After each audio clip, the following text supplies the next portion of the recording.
My name is Quinlan. Welcome to Melbourne Musos Facebook Live. And what kind of a racket is this? Oh!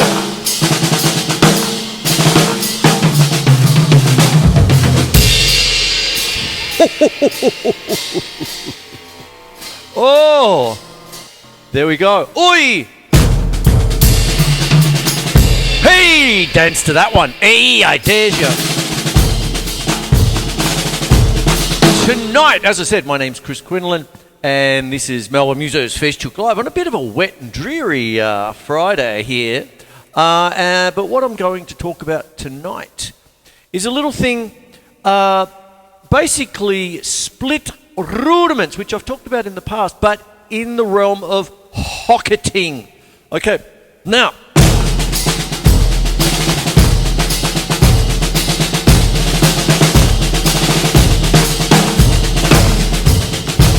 this is ostensibly a drum tip show, so I'll keep it like that a little bit. Sometimes it becomes other things, but tonight I'm going to stick to, well, a little bit. Now what I've done a little bit of tuning of the old Doris here, and what I've done, I'm going to take the triggers out for a little while. I'll bring them back in. It's orchestral percussion and all sorts of business there. And I'm a bit jacked up with the old hookeries. Oh, there you go, there you go.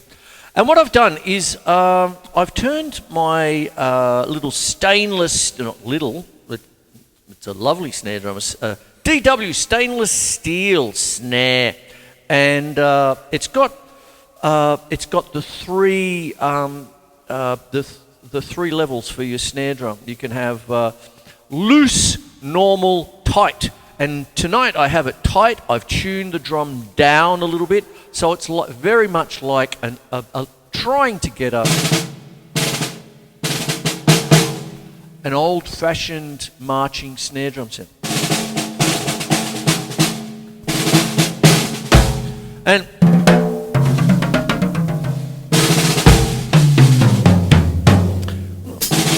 so that's what happens. Now, when you start, I'll get stuck straight into it.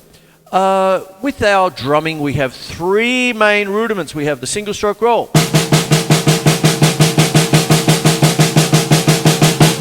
double stroke roll, and a combination of both. We have the paradiddle. Oh, how many times? Now, what goes on is one of the things that I tend to teach very early on is splitting them up very early on. Because I always remember my first lessons with H, good old Harold. I remember my first lesson. Who remembers the Melbourne Music Centre, Sutton's Music in Elizabeth Street, 3rd floor? And you got put in your little cubicle and off you went. And I remember Harold sort of saying, you got three main taps, son. You got a single tap, a double tap, and a press. I'm going to teach you that. And you got three main rudiments, all right? You got a single stroke roll, right, left, right, left, right, left, right, left. You got a double stroke roll, right, right, left, right, left, left. Paradiddle, right, left, left. And then he wrote them out for me. And I've got it up there. I might put it up here later on. And I'm there. There's this drum kit, the first time I've been behind a drum kit, because anyone who knows the story, I did violin for 3 years. Oh, wish it stuck with violin, son. Oh, it gave me the shits, Dad. There you go. But what happened was I got on the drums and I was banging on Mum's pots and pans. I remember her coming upstairs to the pub one day, the good old Dan O'Connell, and said, "Have you got me bloody pot? I need that for dinner." There goes me drum kit. And pants, ting tong ching ching, and but what I did was I was sitting there doing the righteous thing on the little practice pad, the little homemade practice pad that Harold had, which was he had it wooden block and a neoprene rubber on the top, and it was his own personal thing made for him kind of thing. So it was kind of like, what are you doing over there, Marley? You're barking at your reflection. Sometimes I do too, especially on Saturday mornings. Anyway, so what goes on is that you've got your. I was doing this with the practice pad. Well, I was actually more like doing it like this. This is the way you hold the sticks. There's the match grip, and then there's the traditional grip. And I'm looking at this drum kit, and I go,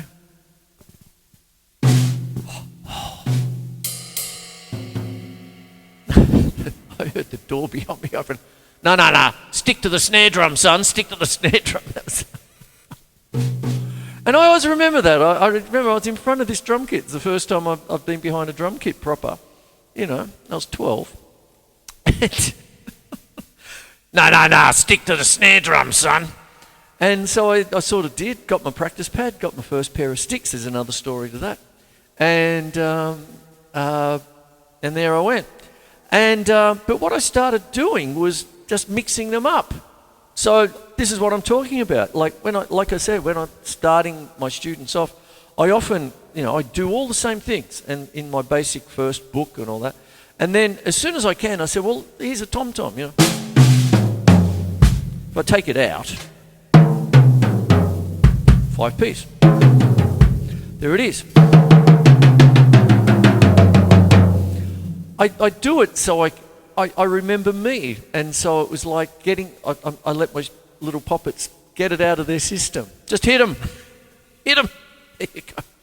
But what it is, I'll put the snares back on. As I said, for those who have just joined, I've got this, I've done a special tuning just for tonight and tightened the snare drums to give it that real bit of a retro marching snare drum sound.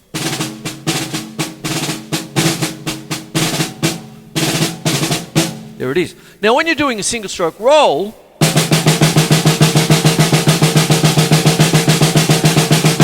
there it is there. But when you move it to a different drum or a different cymbal, have a listen. Double stroke. The idea is to keep everything even.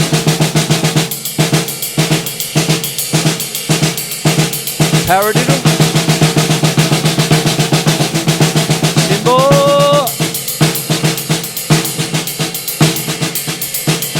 Now, when you're first doing that, it's deceptively off-putting for students when you hear two different sounds, because you're busy on a practice pad or just getting started, even on a hi-hat, right, left, right, left, all that biz.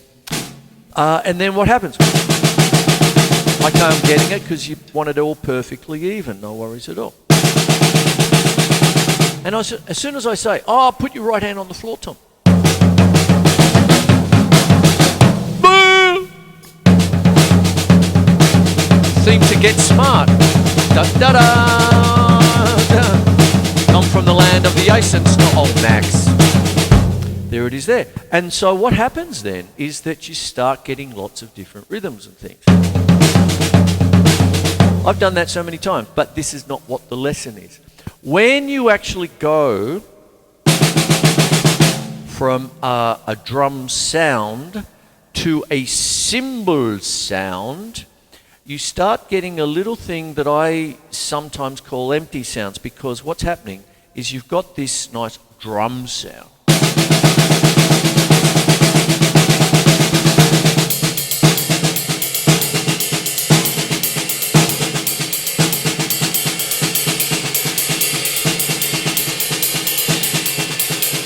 Sticking, you see. Now, if I just did that and sort of improvised, just various mixed stickings, of which paradiddles are king, the single, double, triple, and their inversions, basic, reverse, outwards, and inwards.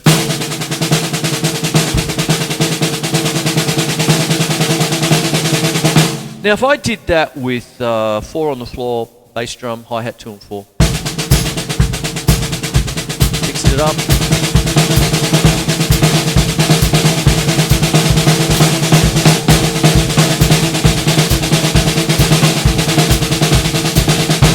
Now you can hear the like that, but it's still 1 and a 2 and a 3 and a 4 semiquavers. But if I did that with the right hand on the cymbal, Now you're starting to get into a bit of jazzy stuff, right?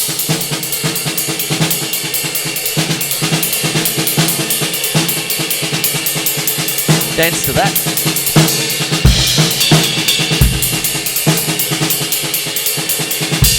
Now, when you're doing that, I didn't give it any pulse per se. I was playing it flat in a linear fashion.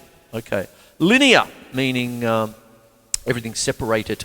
Got to keep them separated. But if I actually sort of went,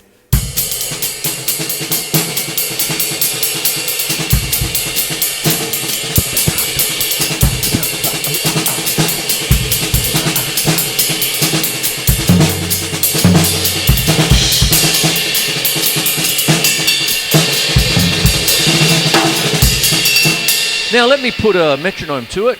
1, 2, 3, 4, 5, 6. 1, 2, 3, 4,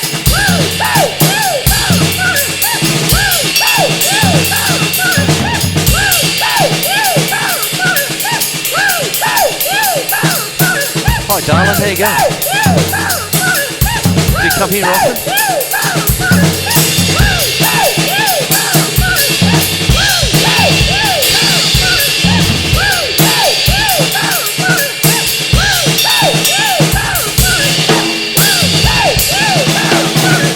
Get it? Got it? Good. Hoo-yeah! Dance to that. There you go. Now what that is what I've just done is gave it a bit of a tempo, you see. So I was getting that 1, 2, 3, 4, 5, 6, 1, 2, 3, 4, 5, 6. It can be 4, 4. I've just got 6 there. I like it. 1, 2, 3, 4, 5, 6, 1, 2, 4, 5, 6, 1,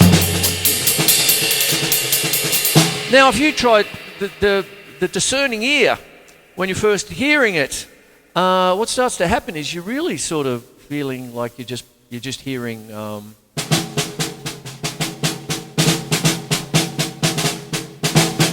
Now that is a term when you're splitting sounds. That is a term called hocketing, and I'm going to talk about it a little bit here. Hocketing, hockaloogie. Sorry, oh, just gone PG. There we go. Hang on one second. In music, hocket is the rhythmic linear technique, what did I tell you? Using the alternation of notes, pitches or chords. In medieval practice of hocket, a single melody is shared between 2 or occasionally more voices, such that alternately one voice sounds while the other rests. There you go. In European music, hocket or hocket was used primarily in vocal and choral music of the 13th and early 14th centuries. It was predominant It was a predominant characteristic of music of the Notre Dame school during the Ars Antiqua, in which it was found in sacred vocal music and string compositions. In the 14th century, this compositional device was most often found in secular vocal music. Although the term in reference to this secular music of the 13th and 14th centuries in France, the technique, and other names can be heard in different types of music across the world. Now check this out. The term originated in reference to medieval French motets, though the technique remains in common use in contemporary music. Examples include Louis Andriesen's Hocketus, some popular music of the United States, funk, stereo panning, and the guitar duos of Robert Fripp and Adrian Belew in King Crimson. Mwah! Especially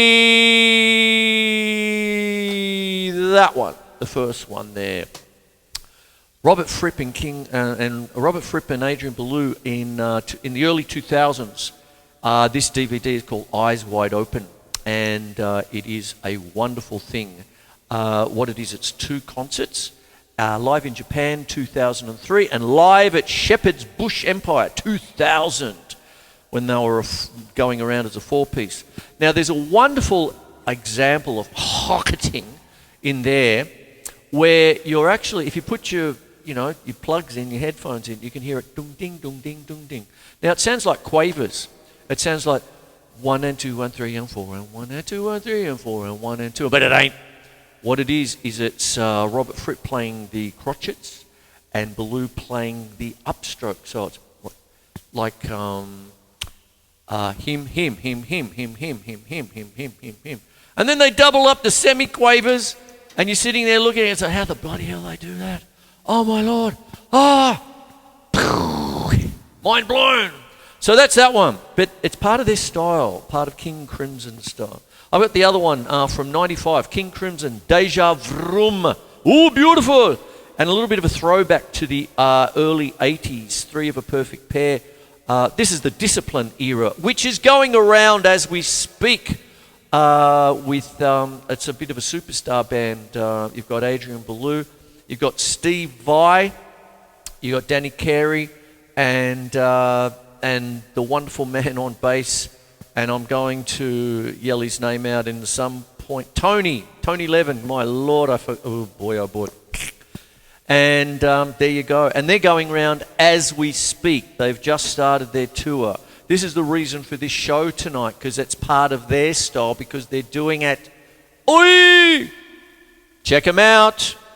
Beautiful. So let me carry on with the Hocketing. Now what happens with Hocketing, and when you apply it to drums in this manner, I'm coming across very contemporary jazz. There it is there. But there's a thing called, that I've mentioned in the past, anyone who is learning synthesis, get your teeth in, Chris. They are my own. Can't you tell? But what happens is there's a thing called ADSR. You do it when you're programming, sampling, working out sounds, doing different things. A for attack, D for decay, S for sustain, R for release. I do it all the time on my computer when I'm doing strings, and if I put them back in. Oi!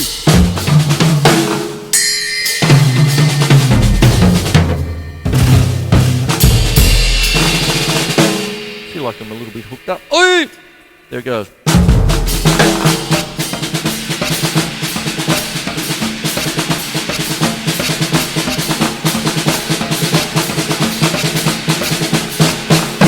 There it is, I'm doing it now, I'm hocketing. There it is, ADSR, and you can hear it like that. Now, what goes on is that when you're talking about attack, when you're talking about drums, you can have a stick. Okay, I'll do it on the cymbal because that's where I'm going. You can have it on the stick. You can have a mallet, that's why I have these wonderful multi-sticks here. And this is a bit of a hard mallet. That kind of thing. And then I've got these flea-bitten old mallets. Have a look at them. Oh, it's been around. Even softer. There you go. You see. Now what happens is I was doing this. This is what you're used to. Well, at least with this episode anyway. So what you've got is you've got, say, single stroke. I'll just improvise. Single stroke, double, paradiddle, double this time. Moving it around.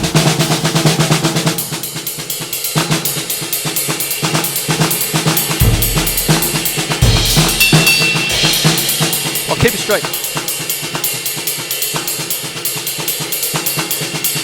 Now, take away the attack. It's a softer attack. I'm doing the same thing.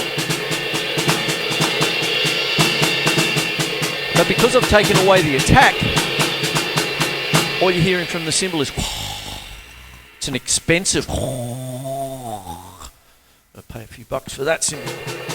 It's the Benny Greb. Great drummer, great cymbal. Love it. Sand series. So all you're hearing is a snare drum now with just a cymbal wash. If I go back.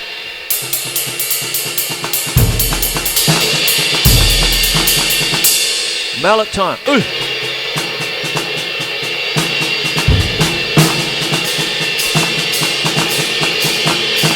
Bring in the hi-hat to give it focus.